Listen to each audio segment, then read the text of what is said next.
Hello, everybody. Welcome to Celtic Chalk Talk. Another week, and we're here to talk about the Celtics. My name's Steve Perciello, lifelong Celtic fan. Lifelong goes back to the Bill Russell days. This week, we're going to work on number 9 in our top 10 for me, all-time Celtics. But before we do, I want to remind you that the Peach Basket Network is a network of fans, really.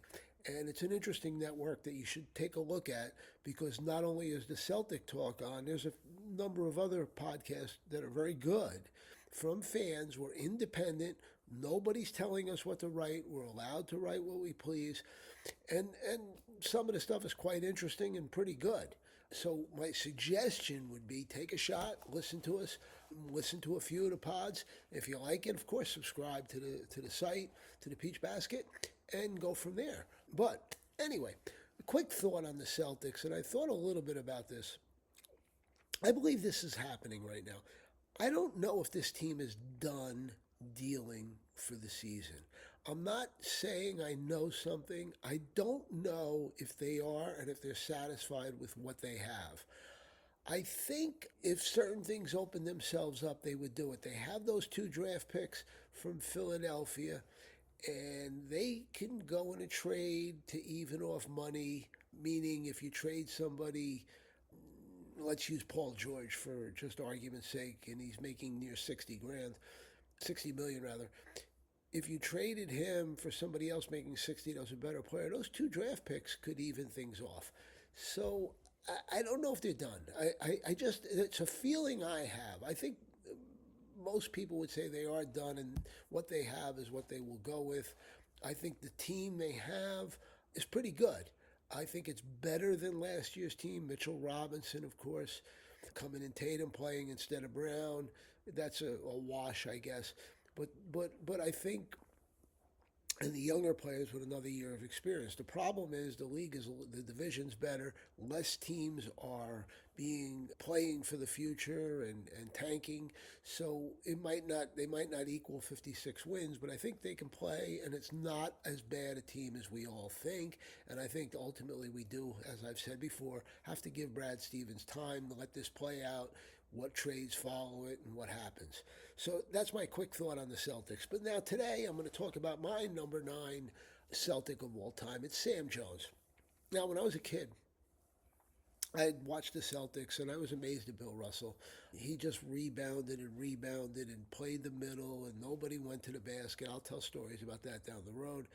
But he was just incredible. But I did notice this guy on the team, a guard, who can go up and down the court, and he can shoot the ball, but he shot it funny.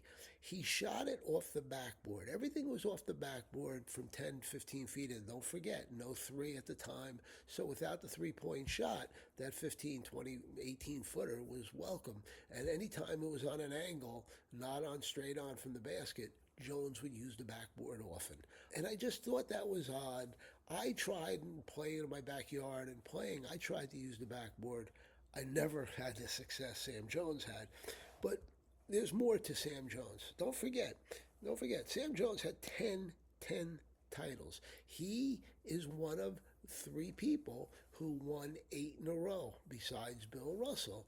And they won 8 in a row. Pretty hard thing to do, but he did it. I think Heinsohn was the third, if I remember correctly. But Sam Jones, what a great player. He averaged 22.8 points a game. He was the scorer on the Boston Celtics. And Boston was very much a role-playing team at the time. But he scored 22.8. He played for 12 seasons with Boston. Again, had those titles. 3 times he was All-League. He was a clutch player, and I'm going to tell you a story about that in a few minutes. The bank shot was great. And here's an interesting thing. When the NBA picked years ago the top 25, he was a member of the top 25 all time. When they went to the 50-year players, top 50 all time, he was one of them. And then just recently, the top 75, he's also one of them. So that tells you the respect for him. And I think the fact that he won 10 titles, and if you want to think about a trivia thing, you could say who's second won the second most titles of all time, and it would be Sam Jones. Sam Jones was a great player, often overshadowed on the Celtics because if we talk about that teams that I saw in the 60s, you had a great defender in Satch Sanders. You had Heinsohn, who I mentioned last week, Cousy early in his career. These were great players, but also you had some great role players. At the end, you had Bailey Howell when I started watching him, and who's a Hall of Famer, but when he played for the Celtics, he was older, a rebounder, and a great great garbage player. By garbage, I mean putting stuff back up, getting rebounds, doing all the dirty work on the court. Satch Sanders, as I said, a great defensive player, Hall of Fame defensive player, really. Casey Jones, another great defensive player. What you see in here when I start talking about these people, Bill Sharman, a pretty good offensive player. What you're seeing, though, is Arbach's brilliance where he had people play roles and they excelled in the roles. He didn't ask more out of them. And Sam Jones was the guy that Boston looked to score, as well as later to John Havlicek.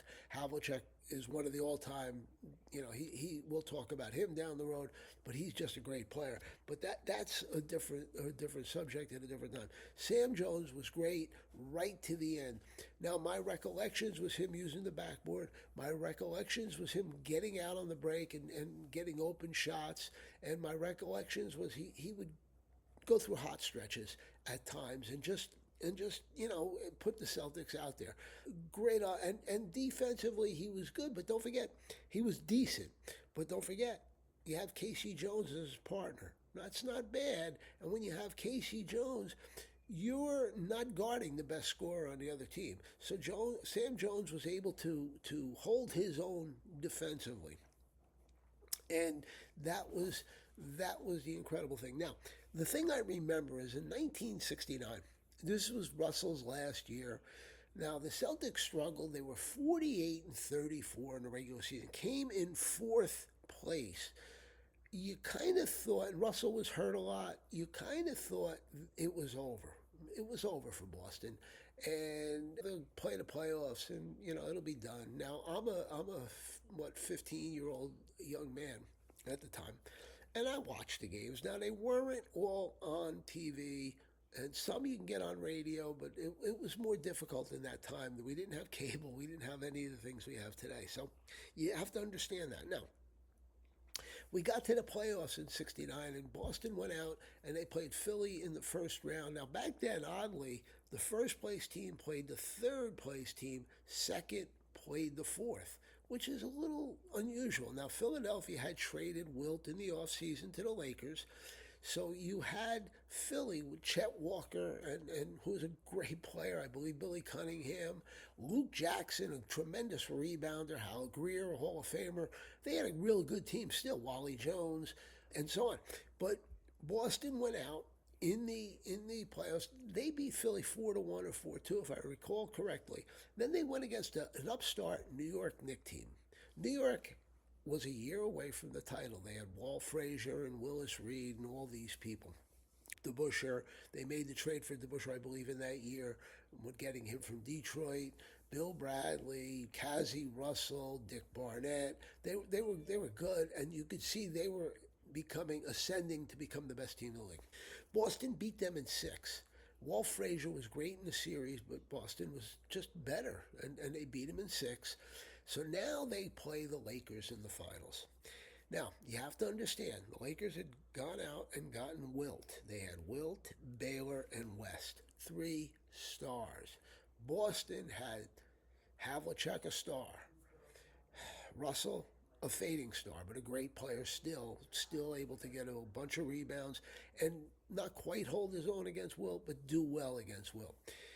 With and Sam Jones, who was going to retire after the series. In fact, I think it was game 4 where they did a little, because it could be his last game and all that stuff at home, they did a little ceremony before the game for Sam Jones, and the crowd, of course, in Boston Garden went crazy. But anyway, we go back now in that series. Philly wins the first 2, Boston wins the third. Now check out, if you ever get a chance, take a look. West went crazy. In fact, he will be the MVP. The only time an MVP came from the losing team in the finals. But he went crazy. The first two games, I think over 40 both games, if I remember correctly. I could be wrong. But besides over 40, Havlicek was great for Boston. He had in the low 30s. Now Boston wins game three. It's game four now. That's all important. If Boston loses, they're going back to LA down 3-1 and in big trouble, especially with this old team. So, and by the way, Boston had a point guard on that team named M. Bryant who played with the Knicks, and he was the best of journeymen, but played some great basketball in this series. The game four came down. Boston is down by a point. There's 10 seconds or so, whatever, left in the game. What do they do? Well, they call timeout. They set up a play. Russell, who was the coach, he won the title the year before as the coach. This was his third season. 2 years before, Philadelphia beat them.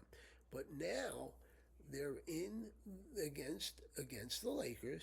Game four, down 2-1, down a point. Boston calls timeout. He runs like this old gate play where Sam Jones would come around the foul line screens and probably from about 18 feet catch the ball and take the shot. I'll never forget this. He took the shot. The ball hit the front rim, back rim, hit the backboard, and then rolled back into the basket. Boston wins the game. They will go on to win the series, which I'll talk about. But the interesting thing was Jones said, I didn't have a good grip on the ball and I struggled, but I knew if I can get it up on the rim, Russell's got a chance of getting it. Here's the piece that nobody knew. Sam Jones was playing, but Bill Russell took himself out. He put a better shooter in for himself, figuring that more offense will hopefully get Jones the shot. So Jones took that shot, made it. It was a clutch, great shot. Boston wins the game, go back to L.A. L.A. Smokes Boston in L.A. Now it's game six. And by the way, those games were on late at night, some very late because, in L.A. And I believe there was a tape delay when they were in Boston. But it tells you how far the NBA came. Game six, Boston wins. They go to game seven. What happens? In game seven, Boston goes out to LA, the famous game where Don Nelson hit the back rim, straight up, straight down, went in with about 3 minutes left in a tight game where the Lakers were coming back. Jerry West was great, but Boston held on to win. That's the game Will Chamberlain sat out, or got taken out. He said he was hurt with about 5 minutes left. He then told Butch Van Bredekoff, the coach, I'm okay, put me back in. Van Bredekoff did not put him back in, and he would be fired for that because the Lakers ended up losing that game. But Sam Jones was a winner, a great Celtic. When you think about all the Celtic championships, he was involved in 8. So you do, when I pick a team, you do have a few players that have to be in the top 10, more players than any other group, because 8 titles, and in Russell's case, 11. 10 titles for Sam. Russell's case, 11. Wow. Think about it. I know the NBA was smaller then, but winning that many titles is incredible. Well, that's it for this week. Hopefully, I hope you enjoy what I've talked about. If you get a chance, I don't even know if the game is on YouTube, but I would look it up. It's the games or whatever of Sam Jones, because it would be fun to watch him and how he played. Enjoy it. That's all for this week. Next week, we will do number 8 all-time in my mind for the Celtics, and I hope to hear from you, or if you have comments, make them, but I hope to hear from you or hear you listening or know you listening next week. Thank you. Take care.